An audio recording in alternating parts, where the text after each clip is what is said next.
Всем привет, ребята! Рад видеть вас снова на канале. Сегодня у нас очень интересный выпуск. Будем обсуждать персонажей с 1 по 8 поколения из зала героев. Но перед тем, как начать, у меня для вас важная новость. До 3500 подписчиков на моем YouTube канале осталось менее 100 человек. И как только мы достигнем данной цели, я запускаю розыгрыш 5 сертификатов по 499 ледяных звезд. Так что если вы еще не с нами, жмите подписку, ставьте лайк и напишите в комментариях, что бы вы хотели, чтобы я вам рассказал в одном из следующих роликов. А теперь присаживайтесь поудобнее. Надеюсь, теплые напитки уже с вами. Так что давайте начинать. Сегодня у нас вторая часть видео, где мы продолжаем обсуждать информацию о персонажах. В прошлый раз мы разбирали героев из Колеса Фортуны с 1 по 8 поколения. Кто не видел это видео, ссылка у вас появилась сейчас в правом верхнем углу экрана. Вы довольно быстро таки набрали 150 лайков, за что вам огромное спасибо. Это значит, что вам нравится такой формат, и я вас услышал. Поэтому запускаем вторую часть видео. Сегодня мы обсудим персонажей из зала героев с 1 по 8 поколение. Давайте снова оперативно наберем 150 лайков, и я выпущу для вас третью часть видео, где расскажу о героях, осколки которых падают из мероприятия стадии подготовки и битвы СВС и мероприятия Король Ледяного Поля. Кстати, я довольно долго копил ресурсы для участия, потому что на моем сервере слишком большая конкуренция. Надеюсь, что мои запасы позволят занять высокие места в этом мероприятии. А если вам интересно посмотреть, как я буду использовать ресурсы для максимально грамотного выполнения ежедневных заданий и получения наград, напишите об этом в комментариях. Я подумаю, в каком формате вам снять ролик, где покажу, как я использую свои запасы. Ну а теперь давайте приступать. Многие из вас знают, как добываются осколки персонажей в каждом из поколений. Но для тех, кто только начал свой игровой путь, я напоминаю. Начиная со 2 поколения героев, персонажей можно получить 3 способами. Осколки 1 героя падают из Колеса Фортуны. Осколки 2 из мероприятия стадии подготовки и битвы СВС, и, конечно же, мероприятия Король Ледяного Поля. Осколки 3 персонажа вы получаете из зала героев, о котором сегодня хочу вам рассказать. Вы должны понимать, что данное мероприятие стартует каждое воскресенье и длится до вторника включительно. Мы не будем подробно останавливаться на механике зала героев, потому что я уже снимал подробный обзор про это мероприятие. Ссылка на это видео у вас сейчас появилась в правом верхнем углу экрана. Если коротко, то я уже неоднократно говорил, что приоритет в этом магазине идет именно на поделки героев. Их всегда не хватает.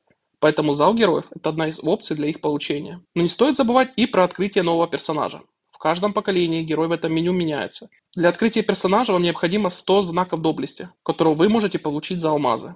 Далее вы делаете улучшение вашего персонажа с помощью общих фрагментов героя. Ведь покупать осколки нового персонажа в зале героев невыгодно. В целом, персонажи зала героев – это самый сложный вариант для прокачки. В Колесе Фортуны вы можете получить героя за алмазы. При грамотном участии в Король Ледяного Поля и стадии подготовки и битве СВС можно получить приличное количество фрагментов героя нового поколения. Сегодня я помогу вам разобраться, каких героев из 1 по 8 поколения стоит улучшать в зале героев, а каких лучше пропустить. Перед тем, как начать, хочу уточнить. Все, что я скажу, это сугубо мое личное мнение, и оно может не совпадать с вашим. В этой игре все индивидуально, и каждый выбирает прокачку под себя. Не стоит забывать и про донат, он многое решает. У кого он большой, тот без проблем открывает и прокачивает всех 3 героев из нового поколения. А тем, кто играет с небольшими вложениями или вовсе без доната, важно знать, куда лучше потратить свои накопленные общие фрагменты. Сегодня я постараюсь вам в этом помочь. А теперь давайте переходить к разбору персонажей с 1 по 8 поколения. Но перед этим небольшая реклама для вас. Не знаешь, где выгодно купить морозные звезды в Whiteout Survival? Заходи в SkyShop Market. Пополняй морозные звезды на любой аккаунт по ID, себе или же другу. На сайте также можно приобрести валюту и предметы для других популярных игр. Mobile Legends, PUBG Mobile и многих других. Сделать покупку просто. Выбираешь игру, в нашем случае Whiteout Survival, указываешь нужное количество морозных звезд, вводишь ID своего аккаунта и email и оплачиваешь удобным для тебя способом. Звезды приходят максимально быстро, без задержек и лишних ожиданий. Ссылка на SkyShop Market в описании под этим видео. И теперь давайте начнем. В 1 поколении героев у вас есть возможность получить персонажа Молли из зала героев. Это довольно-таки важный копейщик в игре, который будет вам необходим примерно до 3 поколения героев, где ее заменит Мия из Колеса Фортуны. Я настоятельно вам рекомендую не использовать общие фрагменты героев на Молли. Вы должны понимать, что ее осколки будут регулярно выпадать в разных мероприятиях, и она сама по себе прокачается до 4 звезд, уже в период первых 2 поколений. Напоминаю, улучшив персонажа до 4 звезд, вы открываете все навыки на максимальный 5 уровень, а это и есть основная цель при развитии героя, которого вы выбрали для прокачки. А вот 5 звезда – это уже вопрос ваших приоритетов. Да, бесспорно Молли – это очень важный персонаж на старте игры, но все же не стоит тратить на нее общие фрагменты героев, ведь ваша основная задача – копить их для более значимого героя из 2 поколения, о котором мы с вами поговорим немного позже. Подводя итог, Молли – это обязательный герой на старте, который поможет вам как в освоении, так и в экспедиции. Однако осколки Молли вы и так будете получать без проблем. Что касается виджетов, то тут все ситуативно. Если вы решили не улучшать Джеронима и Наталью за донат, а я напоминаю, что общими фрагментами героев вы их не улучшите, то тогда смело используйте все поделки на моле. Теперь давайте перейдем ко второму поколению героев. Из зала героев мы с вами получаем лучника Алонса. Если вы грамотно использовали свои ресурсы в период первого поколения, не совершили распространенную ошибку многих игроков, а именно не тратили общие фрагменты героев на моле, то без особых проблем вы сможете улучшить Алонса именно этими фрагментами в период второго поколения. Я считаю, что Алонса обязательный герой для улучшения до 4 звезд. Ведь в первом поколении большинство из вас бегали с Бахити, а ему нужна замена. И вот Алонса – это идеальный вариант. Он прекрасно себя проявляет как и на арене, так и в освоении, и его можно использовать вплоть до 4 поколения, а иногда и до 5. Его первый навык освоения – сеть-ловушка, наносит урон по области, что очень полезно при зачистке войск. Эксклюзивное снаряжение в освоении позволяет исцелять самого слабого героя до 15% после каждой базовой атаки, а поделка для экспедиции увеличивает смертоносность войск до 15%. Навыки экспедиции у него тоже полезны в PvP аспектах. Что касается медвежьей ловушки, Алонс отлично подходит как создатель рейда, благодаря своему эксклюзивному снаряжению. Но при вступлении в чужой рейд использовать его не стоит, потому что при вступлении, напоминаю, что действует только первый правый навык героя, а у Алонса это оглушение, которое в этом случае пользы не приносит. В целом, по отзывам игроков из чата телеграм-канала, мое мнение остается прежним. Алонса это обязательный герой для получения и прокачки. Он отлично себя показывает как в освоении, так и в экспедиции. Ваша минимальная задача улучшить его до 4 звезд, чтобы открыть все навыки на максимум, и постараться поднять его виджет хотя бы до 4 уровня. Я прекрасно понимаю, что у нас во втором поколении есть не менее важный герой из Колеса Фортуны – Флинт.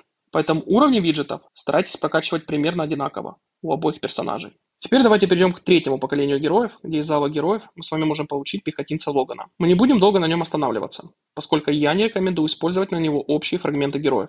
После второго поколения героев у большинства игроков наблюдается дефицит общих фрагментов героев, ведь все общие фрагменты вы потратили на Алонса из второго поколения. А найти лишние 475 осколков на таком этапе игры довольно-таки сложно. Если вы игрок с большим донатом, то вне зависимости от поколения, ваша задача получать всех 3 героев, включая персонажа из зала героев. Это важно ради общих показателей героя. Но если вы играете без доната или с минимальными вложениями, то я советую пропустить Логана, так как во втором поколении у вас уже есть Флинт из Колеса Фортуны. В 5 поколении появляется обязательный пехотинец для получения – это Гектор. А в 4 поколении, если вы активно участвуете в мероприятии Король Ледяного Поля либо стадии подготовки и битвы СВС, то вы можете собрать Яхмаса.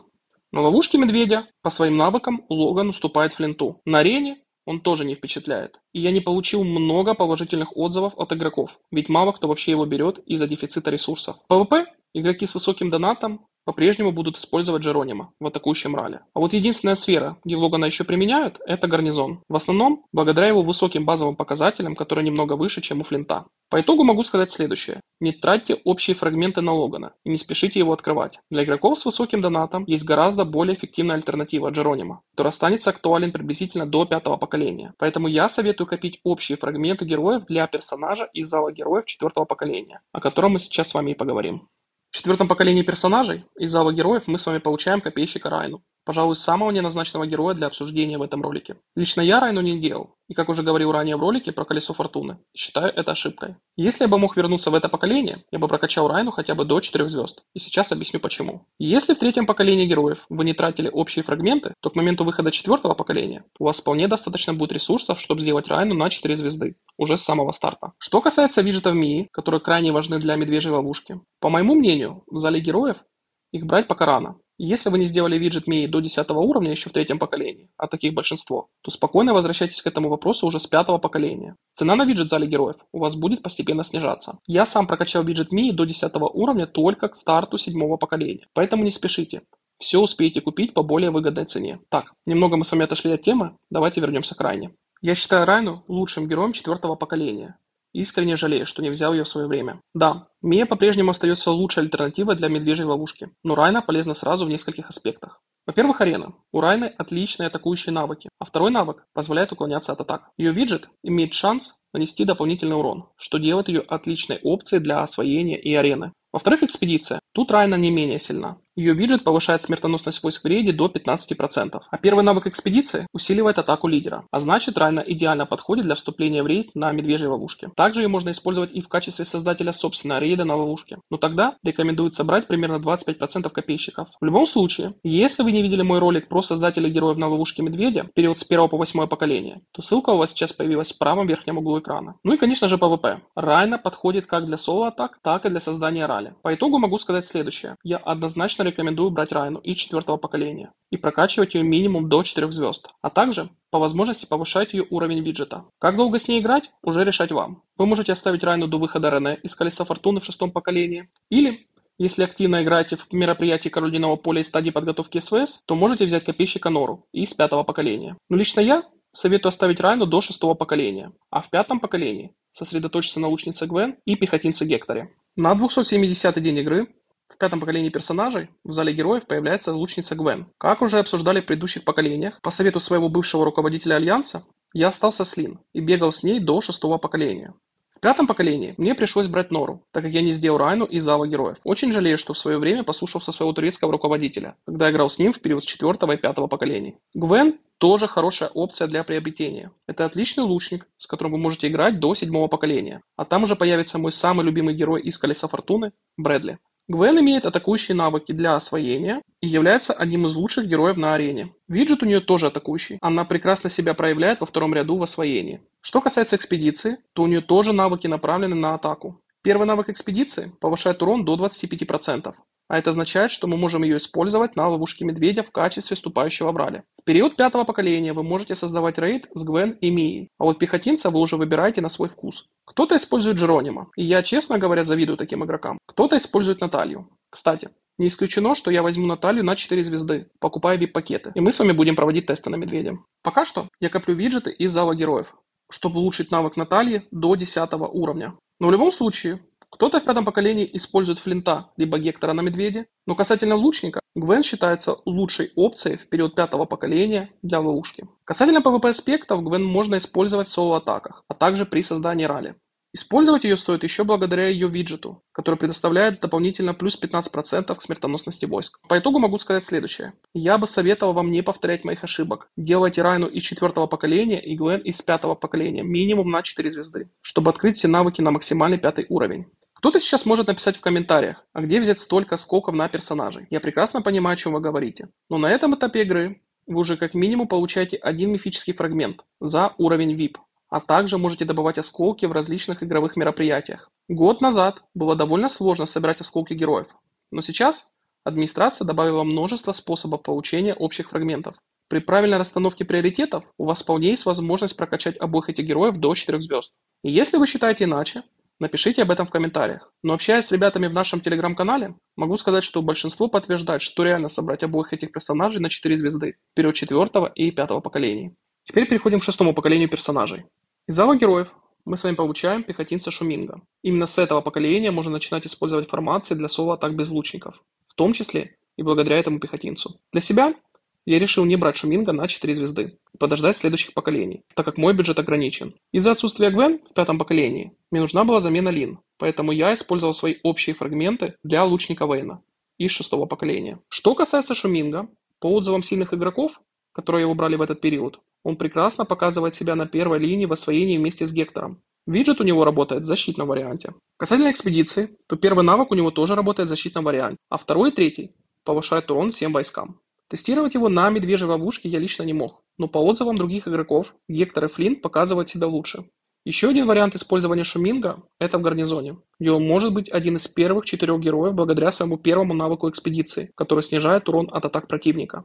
По моей рекомендации для игроков с небольшим донатом я советую пропускать данного персонажа и продолжать играть с Гектором из 5 поколения. Но как я говорил ранее, если у вас позволяет донат, ваша задача брать всех 3 героев в каждом поколении. Если бы мой бюджет это позволил, я бы тоже так сделал. Однако, так как общие фрагменты имеют свойство быстро заканчиваться, я считаю, что Шуминга можно спокойно пропустить. Теперь переходим к 7 поколению героев, где мы с вами получаем копейщика Гордона из зала героев. Я пропустил этого персонажа, так как заранее знал, что в 8 поколении героев будет более важный копейщик из мероприятия Король Ледяного Поля и стадии подготовки и битвы СВС. Из полезного У Гордона стоит отметить первый навык экспедиции, который повышает урон копейщиков и снижает атаку врага. И это отличный вариант для использования в PvP-рейдах и гарнизоне. Более подробной информации о тестах этого героя, к сожалению, у меня нет, поскольку я его не брал. По словам игроков с большим донатом, на медведе его не используют. Ни при создании ралли, ни при вступлении в него. В PvP-вариациях Гордона можно применять как создателя ралли, а вот на арене он встречается у меня довольно-таки редко. К сожалению, информацию по нему у меня немного. Поэтому, если кто-то владеет дополнительными данными, напишите, пожалуйста, об этом в комментариях. И последнее, 8-е поколение героев, которое мы сегодня с вами обсудим. В данном поколении из зала героев выпадает лучник Хендрик. И вот тут уже все ситуативно. Мнение игроков начинает сильно расходиться по поводу этого персонажа. Что касается экспедиции, то, по моему мнению, Брэдли по-прежнему показывает себя лучше.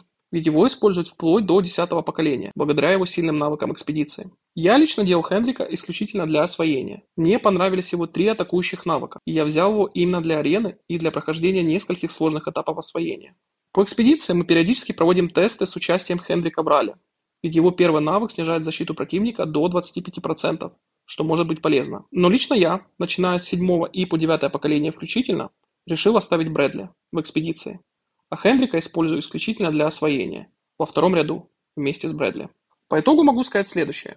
Хендрик – это ситуативный герой. Если вам важны арена и освоение, то его стоит взять. Если же такие аспекты вам не принципиальны, то можете смело его пропускать. Вот такое у нас с вами получилось обсуждение персонажей из зала героев. Как я вам говорил уже ранее, если бы у меня была такая возможность, я бы советовал в каждом поколении вам брать всех 3 персонажей. Но для этого необходим большой донат. Взяв 3 героев, у вас будет больше опций для прохождения освоения, участия в битве в каньоне, прохождения лабиринта, а также арене, где вы можете использовать больше стратегических вариантов для комфортной игры. И, конечно же, не стоит забывать и про экспедицию, так как общие показатели героя будут выше по сравнению с персонажем предыдущего поколения, что тоже очень важно. В этом ролике я постарался выразить свое мнение о каждом персонаже из зала героев первых 8 поколений. Мое мнение может не совпадать с вашим, и это абсолютно нормально. Но я надеюсь, что этот ролик поможет некоторым из вас определиться с выбором персонажей в каждом поколении. Ведь именно в зале героев самое сложное собрать персонажа на 4 звезды и выше. Напоминаю, если вам понравилось это видео, ставьте лайк за мои труды. Как только этот ролик наберет 150 лайков, то я для вас сниму 3-ю часть, где мы обсудим героев из мероприятия Коробленного поля и стадии подготовки и битвы СВС в период первых 8 поколений. Ну что, ребята, вот такой у нас с вами получился разбор. Если вам понравилось данное видео, обязательно поставьте лайк. И, конечно же, поделитесь видео с соклановцами и подпишитесь, чтобы не пропустить розыгрыш ледяных звезд, который стартует, как только мы с вами дойдем до отметки 3500 подписчиков на моем YouTube-канале. И, конечно же, пишите в комментариях, какой аспект вы бы хотели, чтобы я вам снял в одном из следующих роликов. Спасибо, что смотрите и поддерживаете меня. Для меня это очень важно. До встречи в следующих видео. А на сегодня все. Всем спасибо за просмотр. Всем пока-пока.